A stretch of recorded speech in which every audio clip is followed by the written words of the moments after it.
제 128편 성전에 올라가는 노래. 여호와를 경외하며 그의 길을 걷는 자마다 복이 있도다.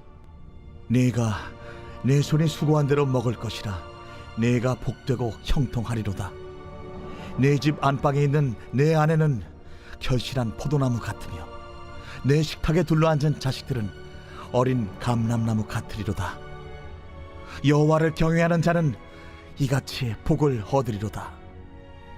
여호와께서 시온에서 내게 복을 주실지어다. 너는 평생에 예루살렘의 번영을 보며 내 자식의 자식을 볼지어다. 이스라엘에게 평강이 있을지로다. 새벽영성 기도의 시간입니다. 오늘은 시편 128편의 말씀을 함께 보겠습니다.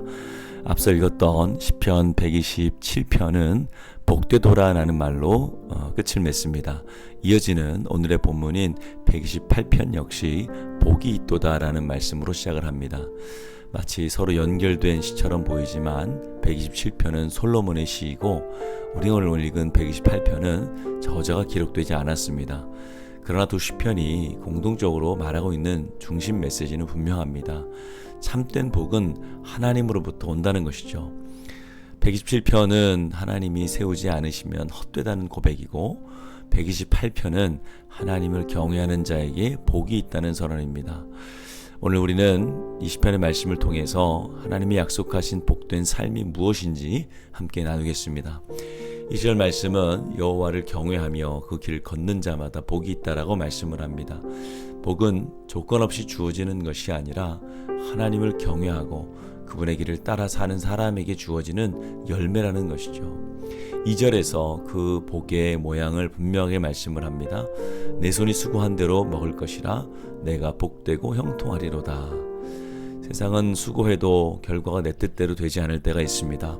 그러나 하나님을 경외하는 자는 수고한 것이 절대로 허무하게 끝나지 않고 반드시 열매로 돌아오게 하시는 하나님의 은혜가 있다는 것이죠. 성경은 복된 사람의 가정의 모습을 오늘 우리에게 이렇게 표현하고 있습니다. 3절 말씀에서 내 집 안에 있는 내 아내는 결실한 포도나무 같으며 내 식탁에 둘러앉은 자식들은 어린 감람나무 같으리로다. 먼저 아내를 결실한 포도나무로 비유하고 있습니다. 포도나무는 특이하게 다른 나무와 달리 가구로는 쓸 수가 없습니다. 이쑤시개 하나도 만들 수 없어요. 즉 포도나무의 가치는 나무 자체에 있는 것이 아니라 열매에 있다는 것입니다. 이스라엘이 하나님께 그랬습니다. 이스라엘은 특별한 재주가 없었습니다. 그들이 특별해서가 아니라 하나님께서 사랑하시고 언약을 맺으셨기 때문에 그들을 귀한 백성으로 여겨주신 것이죠. 그러나 이스라엘은 열매를 맺지 못했습니다. 열매 없는 포도나무는 결국 버려질 수밖에 없는 것이죠. 그런데 신학에 와서 예수님은 이렇게 말씀을 하십니다. 요한복음 15장 5절에서 나는 포도나무여 너는 가지라. 이 말이 무엇입니까? 이제 열매는 너희들의 노력으로 만드는 것이 아니라 그리스도께서 붙어 있을 때 맺혀진다는 것이죠. 예수님은 십자가에서 진노의 잔을 대신 마셨습니다. 우리가 땔감이 될 수밖에 없는 존재였지만 주님께서 대신해서 열매 없는 나무가 되셨고 우리는 그분 안에서 결실 있는 포도나무로 인정받게 된 것이죠. 3절은 또 포도나무와 함께 감람나무를 말씀합니다. 감람나무는 자녀를 비유하는 것입니다. 감람나무는 오래 자라는 나무입니다. 천천히 자라지만 결국은 기름을 내고 오래도록 쓰임받는 나무가 되죠. 자녀의 성장 또한 즉각적인 결과를 기대할 수가 없습니다. 우리가 말씀으로 심고 자녀를 위해서 기도하지만 당장의 성과는 나지 않을 수 있다는 것이죠. 그러나 하나님께서는 반드시 때가 되었을 때에 우리의 자녀들을 통해서 기름을 내시고 그리고 성장하게 하시는 감람나무와 같은 자녀로 세워주신다는 것입니다. 마지막으로 5절과 6절을 보면 시인은 이렇게 말씀을 마무리합니다. 여호와께서 시온에서 내게 복을 주실지어다. 너는 평생의 예루살렘의 번영을 보며 내 자식이 자식을 볼지어다 라고 말씀을 합니다. 이 복은 물질의 복만을 말씀하는 것이 아닙니다. 단순한 잠깐의 평안을 말씀하는 것이 아닙니다. 바로 세대를 이어가는 복을 말씀하고 있고 또한 평생에 경험하는 하나님의 은혜를 말씀하고 있는 것입니다. 성경은 주 예수를 믿으라 그리하면 너와 내 집이 구원을 받는다고 분명히 약속하셨죠. 하나님의 은혜는 나 한 사람을 통해 우리의 가정이 구원받게 하시는 것입니다. 여러분 이제 가족들을 향한 과도한 잔소리, 비난, 원망을 멈추십시오. 그리고 이제 기도만 하시기 바랍니다. 여러분 기도보다 더 큰 능력은 없습니다. 전쟁을 치르는 군인마다 자신에게 있는 가장 강력한 무기를 가지고 싸우는 것이 마땅하지요. 그래야 전쟁에서 승리하는 것입니다. 여러분 우리의 전쟁은 혈과 육의 전쟁이 아니죠.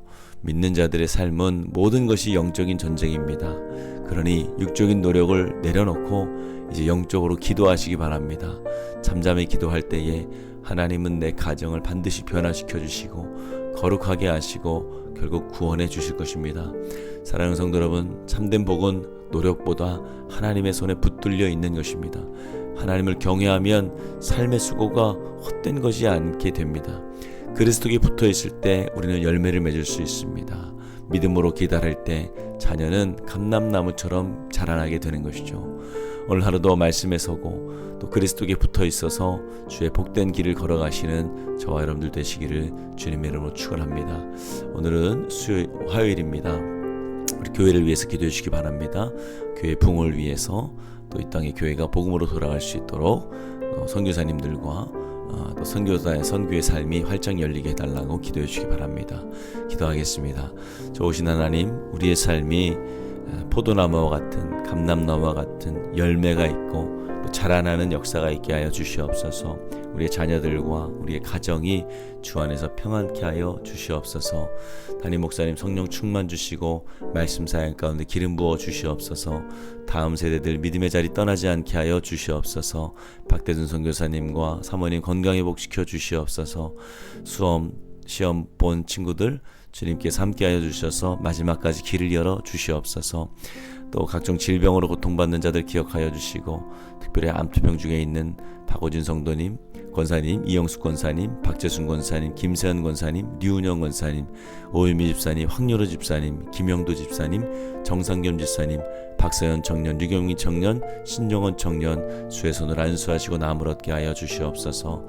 연로하신 성도님들 단 한 번도 병들어 누워있지 않고 걷다가 주님 만나는 건강을 하여 주시옵소서. 예수님의 이름으로 기도합니다. 아멘.